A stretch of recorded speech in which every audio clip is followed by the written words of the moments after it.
si uno pudiera separar la inflación de agosto en dos partes, seguramente el primer ritmo de la primera mitad fue muy inferior al de la segunda mitad post-depreciación del tipo de cambio oficial, y eso te genera un arrastre porque la inflación no se mide último día del mes contra el cierre del mes anterior, sino que es promedio de un mes contra promedio del mes anterior. Entonces eso ya te deja para septiembre parte de la devaluación impactó en agosto, en la mitad de agosto, la otra parte va a impactar la mitad de septiembre. Claro.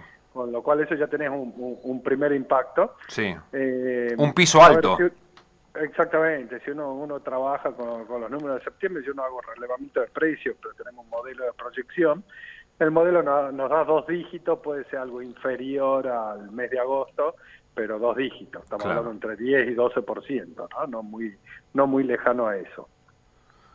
No muy lejano a eso.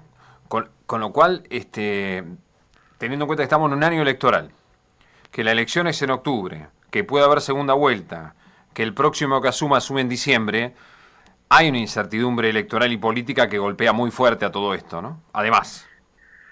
A ver, si uno dice la inflación de septiembre, yo creo que la inflación de septiembre básicamente ya está jugada con la devaluación que hiciste en el mes de agosto, que fue una devaluación absolutamente errónea. Era necesario mover el tipo de cambio oficial, sí, en algún momento había que moverlo, pero mover el tipo de cambio sin programa, sin reserva y sin confianza es un salto al vacío. Y creo que lo que pasó con precios durante el mes de agosto te lo demuestra claramente.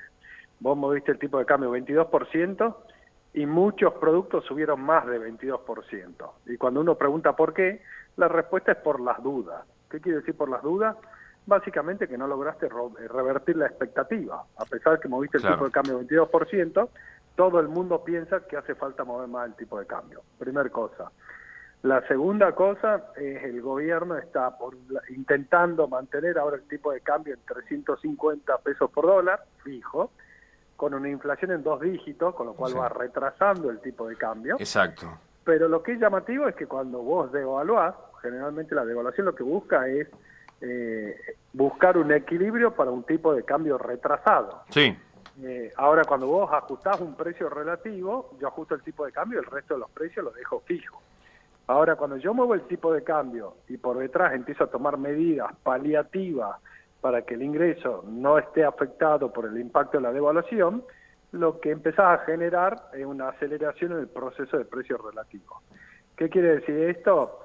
Que cuando el gobierno decide bajar ganancias, bajar IVA, tomar bonus especiales, tomar medidas paliativas para que la devaluación no impacte en el ingreso, lo que estás haciendo es tratando de evitar el impacto de la devaluación, con lo cual primero un sinsentido, pero lo segundo es, yo estoy desfinanciando al fisco y eso no es que a mí me bajan ganancias y somos todos más ricos y consumimos más, sino que a mí me bajan el impuesto a la ganancia y el fisco tiene un desequilibrio más grande que tiene que financiar, y si no se financia con otro impuesto, se financia con un impuesto que se llama inflación. Sí. Entonces eso te empieza a poner también un piso a la inflación pensando a futuro, con el adicional que planteaste correctamente, Daniel, que el gobierno está tratando de inyectar más liquidez y si el gobierno entra en un balotaje entre el 23 de octubre y el 20 de noviembre, vamos a ver más inyección de liquidez. Claro. Inyección de liquidez en una economía que nadie se quiere quedar con los pesos en el bolsillo, sí, con lo cual vas a buscar dólares del Banco Central, que no te lo entrega porque quiere mantener el tipo de cambio fijo y no tiene divisa suficiente, entonces eso te presiona en la brecha y te presiona en precio. Entonces el escenario, yo te diría, por lo menos hasta el 20 de noviembre, si vamos a un balotaje, va a ser de ampliación de brecha y aceleración de precios, ¿no? Aceleración respecto del nivel prepaso, puede ser que estemos algo por debajo de agosto y septiembre, ¿no? Pero estamos hablando de niveles 8, 10%. Sí, que es altísimo también, ¿no? Que es altísimo. Claro, es una cosa fenomenalmente elevada, por eso uno dice, bueno, es más baja que el 12, ¿no? Pero es una enormidad de inflación. Se extraña a Guzmán, entonces. Es una ironía, ¿no? Pero está bueno el punto, más allá de la ironía. Cuando asumió el actual ministro de Economía, y viendo qué es lo que quería implementar, nosotros a su programa económico lo llamamos de deterioro progresivo. ¿Qué es el deterioro progresivo? Es como yo no hago los deberes que tengo que hacer desde el punto de vista fiscal, cada vez necesito un poco más de inflación para financiar el desequilibrio fiscal. ¿Por qué más inflación? Porque cuando yo tengo más inflación, recaudo más impuestos al cheque, recaudo más IVA, recaudo algunos de los impuestos en términos nominales en pesos, se recauda más. Sí, Cuando yo tengo más inflación, te licúo más el gasto, porque gran parte del gasto público no ajusta inmediatamente con la inflación, sino claro. que ajusta, por ejemplo, las jubilaciones trimestralmente, los planes sociales trimestralmente. Exacto. Entonces, yo te ajusto hoy la jubilación, pero los próximos 3 meses acelero la inflación y te licué. Al tercer mes vuelvo a ajustar, pero te vuelvo a acelerar la inflación y te vuelvo a licuar. Qué bárbaro.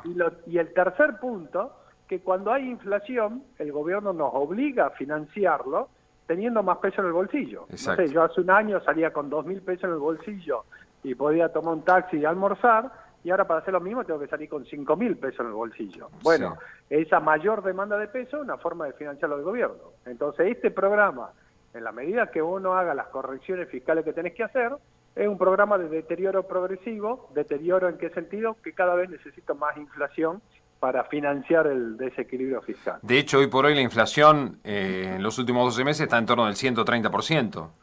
Y... A ver, en los últimos 12 meses está en 124, sí. Pero si vos tomás el marginal estás arriba de 140, y si uno hace una proyección de lo que puede pasar de acá adelante, por ahí el año termina más cerca de 170, ¿no? Qué locura. Qué locura. Está muy bien eso que explicaste, ¿no? De cómo se licúa. Te dan el aumento cada 3 meses, pero con esta inflación te lo van licuando. Es así, ¿no? Es así. Bueno, a ver, pero... Yo digo porque se festeja y me dieron el aumento, sí, pero te dieron el aumento y con la inflación te lo van sacando mes a mes y te dan el aumento cada 3, 4 meses. Pero el punto clave es, suponete, no es el cálculo exacto, pero suponete que yo hago lo siguiente. Durante 3 meses tuve 5% de inflación. Sí. Entonces al tercer mes te doy 15%. Sí. Ahora yo para licuar ese nuevo nivel de gasto, que aumentó 15%, ya no es suficiente un 5% de inflación por mes. Ahora necesito que la inflación sea un poco más alta. Claro. Entonces, ¿qué necesito? Bueno, cada vez que la tasa de inflación se vaya acelerando. Que quede claro una cosa, sí. No es que el gobierno decide cuál es el nivel de inflación. No. Sino que en el momento que yo hago el ajuste, me aumenta el déficit fiscal, tengo que emitir más pesos, claro. Y me genera la inflación. Sí. Pero, digamos, la economía, para encontrar el equilibrio en ese desequilibrio fiscal, te demanda cada vez más inflación. Está claro. Y bueno, el modelo que estamos enfrentando y que vamos enfrentando mientras no se hagan las correcciones fiscales que hay que hacer, ¿no? Siempre es un gusto charlar.